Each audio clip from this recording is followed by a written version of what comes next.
Welcome to the Freedom Factor. I'm your host, Oliver Bardwell, and this is a special episode. It's January 23rd, 2023. The great debates for school choice are going on. We were at the Capitol today with Governor Reynolds as she signed the proclamation for making the school choice week. And this episode is not about that. We are all about freedom.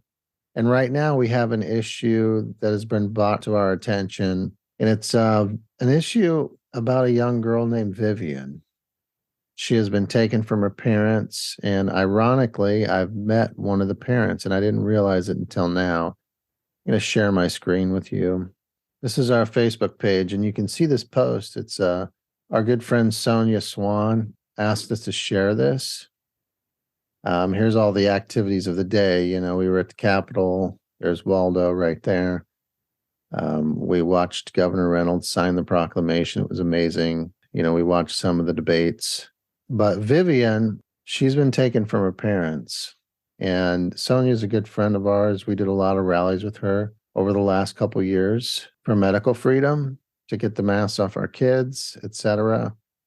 And she reached out to me the other day. We had a conversation about this last night. And ironically, a friend of mine called me just a few minutes ago. And he asked me if I'd heard about this. And I told him I had. I just heard about it. There's a court hearing on Thursday, and he asked me if I would go. And I had already decided I was going to go. I'd clicked going on this link. I'm going to include the link in this post. But he thought that I should talk to Jesse. And I've met Jesse. I just didn't put two and two together. So I'm going to call him. Keith asked him if it would be okay if we did an interview, because I've had a lot of questions about this, about what's going on, and there aren't a lot of details here. Although I think she did post some more details in the discussion. They're $18,000 in debt and legal fees. I believe part of it's because she has a terminal issue, and they're doing all the medical things, the current medical things, plus they're doing some holistic things as well. And I believe there may be even some discrimination going on from the doctor. So let's just call him and see if he's okay with doing a quick interview so you guys can get a better idea of what's going on. I've had a lot of people message me with questions. So Keith sent me his contact. He already talked to him. Okay, so let's give Jesse a call. We'll see what happens here. Hello? Hey, Jesse. Hi, Yep, this is Oliver Bardwell. How are you doing, man? Pretty good. How you doing? Good. Yeah, Keith called me, and I've also talked to Sonya. Yep. So would you be okay with, I've got a bit of an audience. We've got a group called Iowans for Freedom, and a lot of times they will show up. We've had some rallies last year, and they will show up to protect people's freedoms. And I don't know, maybe we can get a few people down to your court hearing, but I kind of wanted to talk to you. Sounds good. I wanted to talk to you or your wife and give our members some of the details. This is the fourth time this doctor's office has called DHS on me. That's terrible. Allegations all three times that they've been under. Doctor lied to my other doctors about admitting my daughter. Went to the hospital, get her admitted. Supposed to go home. Daughter's dying in her arms. I have lots of evidence. I have recordings of the doctors being the way they are. The last DHS lady came to our house for a visit after our doctor's office appointment. We had a visit with her. She was investigating the third time. Brought my daughter home. My daughter was dying in my arms, and she says, "What is going on here? Why is she in the hospital?" And I said, "We asked them to put her in the hospital. They told us to go home." She goes, "This is very unprofessional." She goes, "I'm not supposed to tell you this, but this is not right." Well, and it sounds like you've got some doctors in your court too, right? Oh yeah. I have the doctors that went on stand and depositions testified that we did not do none of this. We are good parents.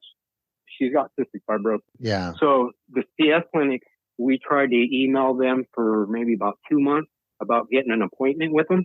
Okay. Never checked their emails. The daughter got sick. We had to go run around and find a doctor that would get the throat swab we need, because it's a special throat swab that the CS clinic does. It took 3 times to get the right throat swab with this lady, with one of the doctors. After the third time, we found out that she ended up getting this thing called Pseudomonas. And she ended up with this Pseudomonas, and they told our doctor, her name is Callie, or one of our pediatricians, and she called the Blank Children's Hospital where the CF clinic is located in. We need to get this girl in the hospital and get her admitted, because they admit you when you have Pseudomonas for 14 days, and you do IV for 14 days, and that's how they take care of it. They said, yeah, bring her in. So we get to the emergency room. No one knows we're coming. No one knows what's going on or nothing. They sent us home. We're like, why are we staying home? I said, see, they don't care about my daughter. The ER guy says, it's not my decision. It was their decision. Wow. What's your wife's name? Grega.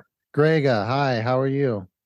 Okay, good. How are you? Good, good. You know, I talked to Sonya last night for quite a little bit, and she told me your story, and Sonya is a good friend of ours. I trust her judgment, and I was telling Jesse it was really ironic that Keith called me tonight again. Yeah. And he said, hey, you need to talk to these guys. This is ridiculous. And it sounds like he knows a lot about what's going on too, because you guys work together. You know, it's not only affected me, it's affected Keith and us, our jobs. Wow. You know, when I'm over here and I have to take off work to go make sure that she's going to be okay. You know, I'm a parent. My daughter's sitting here dying in my arms, mine and my wife's arms, and I can't just get up and go to work. What is it again that she has? Cystic fibrosis. Okay. And that's... But she's been infected with like a lot of other bacteria that have made her really sick. And the CF clinic specifically has refused to treat her for something called C. difficile. Okay. It's a really bad bacteria that can get overgrown in someone's stomach, and risk factors for it are antibiotic use and coming in contact with the hospital in general. How long has this been going on? Let me ask you this. Do you have your daughter now? No. So she's removed from our care. She's with Jesse's sister, so my sister-in-law. Okay. We're actually here right now because we do get unlimited access to her. We can't be alone with her, though. So, like, we can't take her to the store. We can't take her to a doctor's appointment by ourselves. We have to be accompanied by Jesse's sister, our adult daughter, or my brother. Wow. How many other kids do you have? So we have 6 kids all together. Vivian is the youngest. Okay. And how long has this battle been going on? Well, Vivian is 2.5. So it was shortly after she was born. We've been having issues with the CF clinic almost immediately. So how does it get from having issues to them reporting you? I mean, I have concerns sometimes about medications, and I will ask questions about them. And they take my concerns and my questions as non-compliant. okay. And I understand you believe in some holistic ideas too, and some natural type medicine, and they don't really appreciate that. No, they definitely don't. When Vivian was in the hospital this last time in August, she developed C. diff again. And we had already battled C. diff so many times with pharmaceutical antibiotics. And I was desperate, you know. I was asking her pediatrician at the time for a fecal transplant. Yeah, I've heard and of that that. is one, so that's one way to cure C. diff. But we did 5 rounds of antibiotics, and that's only after Vivian had C. diff for over a year undiagnosed. And me and my husband continued to tell the CF clinic something is wrong with our daughter. She was at the 98th percentile BMI, and she dropped all the way down to less than the 3rd percentile failure to thrive in a year. And I continued to tell them something's wrong, and they would tell me, oh, it's malabsorption. Give her more enzymes. We have to give her enzymes every time she eats. And they would just tell me to give her more enzymes. And I would do that, but then she would become constipated. And that's a sign that you're giving too many enzymes. And they've given me books and stuff like when Vivian was a newborn. And I've read through all these books, and it explains the signs for malabsorption, if you're not getting enough enzymes, and then other reasons. And I was telling them, this is not malabsorption. but they just wouldn't listen to me. So Vivian got sick.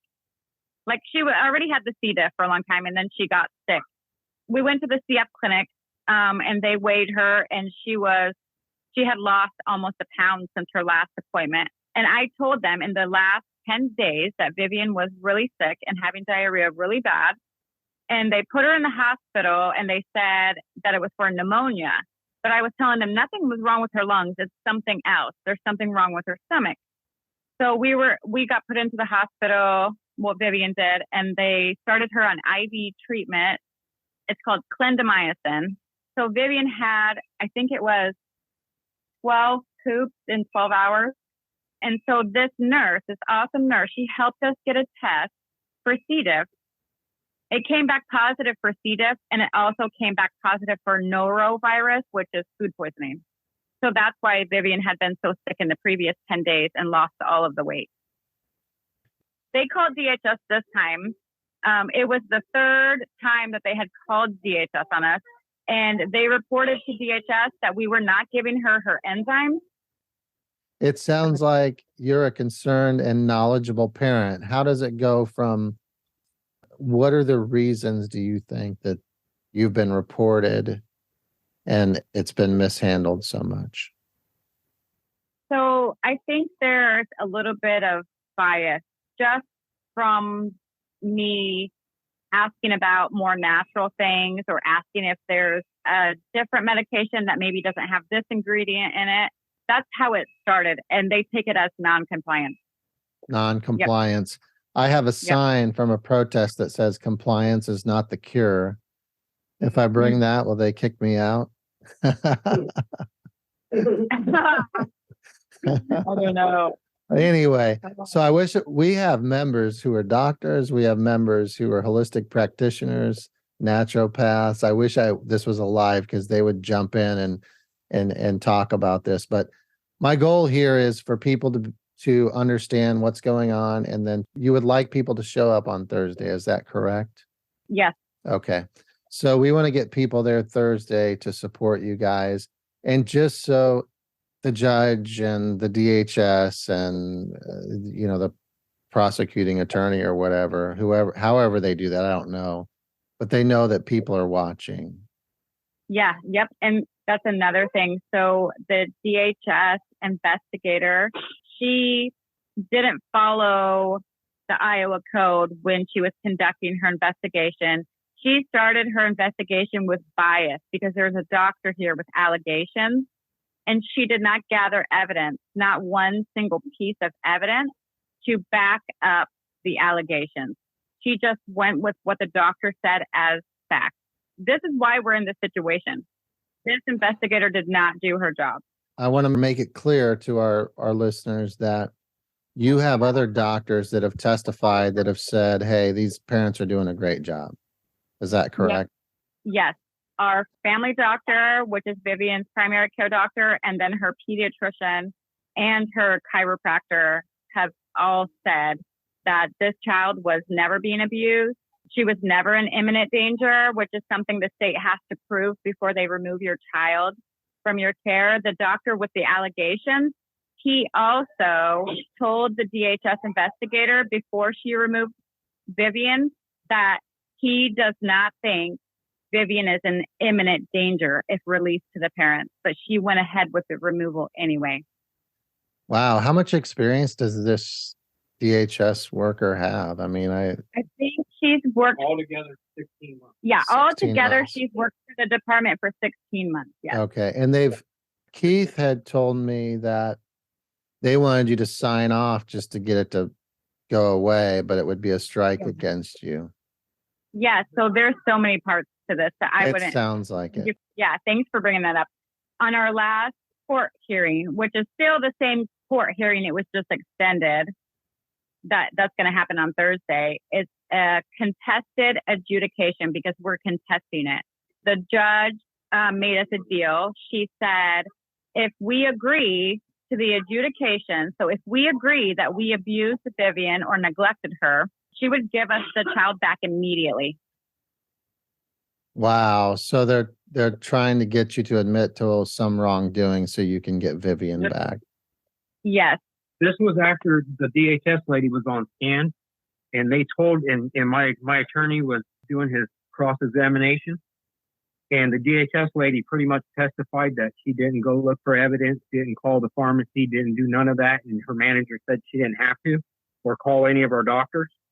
And the judge stopped it right then, and then told us all to leave the room. You know, we told the judge when we got back in there, so this don't make sense to us. If we say we did it, you're going to let her come home with us. But if we say we don't, we can't be alone with her. That does not make sense to us. That's interesting. Yeah. And that's why everybody I need eyes on this. It needs to be, you know, there's been so much, like I said, that 4 times DHS has done this to us. And all 3 times they were dismissed. And it was pretty much same allegations each time. Yep. Same allegations. From what I've read, the 4th time that somebody's called DHS on you, DHS is supposed to contact the county attorney if there was false allegations and say, we need to prosecute these people. They won't because it's a doctor's office. Okay. Oh, So I don't know wow. if that has to do with them removing her, so that way the doctor's office don't get in trouble. Because they didn't remove our 5-year-old, they didn't remove our 17-year-old kid, just her. Interesting. Okay, so Sonia's been pushing a donation page out and an event page that says Justice for Vivian, Bring Vivian Home. And it's 222 Fifth Avenue, Des Moines, Iowa, in room 220, 9 a.m. Okay. Yeah, we had court all day that day. What's that? You have court all day? All day. They scheduled it for all day. And I understand this has cost you guys like $18,000. I've been at 18 grand right now. Yeah. Plus whatever I haven't got a bill yet from the rest of it. And then plus for Thursday, it'll add up. Yes. So what's a good time for people to come to this hearing? Probably at 9. 9 a.m. They can show up maybe a few minutes early, and maybe we can meet just in the common area for a second. Would you like to do that at 8:30 or 8:45 or? Yeah, 8:30, 8:45, because I'll probably be there at 8. I'm going to be like nervous. So Are you going to start right at 9, do you think? Or there might be some delay when the county attorney shows up and sees all the people there to support us. Oh, okay. Okay, so that's I'm also gonna push it out there too, and I'll be there for sure. And if I can get any other Iowans for Freedom members there, I'm sure there will be some that will come down and support you. I'm sure they would love to talk to you and Sonya and get more of the story as well. But you know, we're all about freedom, and we're about freedom for parents is for sure. And we've all heard some of these stories and how bad this can get. So, you know, and one of our doctors that is testifying against him has her own practice, but she actually works for Unity Point too. Well, she works for Bank Children's Hospital as a hospitalist. But she's testified on stand against the Unity Point pretty much. So she's testifying for you guys. Yeah, for us. Against the place she works for. Oh my gosh. So she must really be invested and really believe in you. And I just can't believe that we have this support and people are putting their reputations on the line for us to do the right thing. You know, we've all seen how people have been persecuted for not following protocol. I've interviewed several doctors who have lost their jobs, had to leave the hospitals because they wouldn't follow protocol in these last couple of years. So there's definitely more of an awareness of what this is all about, especially the minute you say you're not pro something. I'm not going to say it because I don't want this to get banned, but the minute you say you're not pro mainstream, whatever it is, you're likely to be discriminated against or to have some issues. But so we're praying for you guys and sympathizing for you. And hey, everybody, please come out and support Vivian and help get Vivian home. And I'll let you guys get back to your evening. And I just want you to know that there are people that are thinking of you and are in your corner. So I appreciate that. Yeah. I appreciate it. Jesse, you have a blessed evening as well. And I'll tell Keith that we're going to be there to support you guys. Awesome. Thank you so All much. right. Appreciate it. Well, yep. Take care. We'll talk to you soon. You too. Yep. Okay. Yep. Bye-bye. Bye. So you heard it. That's the story. I've had lots of people reach out to ask me about it. We posted this event. It looks like there's already 19 people going and 26 people interested, but I'm going to post the link again in this video. Check it out. Come down. Let's just show our support. You know, it is heartbreaking to hear this story. And we trust Sonya. We've partnered with Sonya from Iowans for Informed Consent on many issues, medical freedom issues. And this is really a medical freedom issue and a parent freedom issue. Let's show up and support this family. And if you have more questions, reach out to Sonya Swan. I tell you, I talked to her last night for 45 minutes, and I wish I would have recorded it because she knows this case inside and out, and I trust her. So everyone have a blessed night. Yay for school choice. It made it through the House and Senate. And by the time you listen to this, I'm sure our governor will have signed it. So check out the event page. I did just hear that the judge requires masks in his little courtroom. It only holds 20 people, so I imagine that will be mostly family. And then whoever shows up would be out in the gallery area where, as I now understand it, masks aren't required. But for updates, check out the event page. I think it's important to note that this isn't a rally or a protest. Sonya may have stickers for us or something like that to show that we're supporting the family. This is just us simply showing up and letting little Vivian and the Gomez family know that they have our support. So thanks for joining us today, and we hope to see you there. Have a blessed week.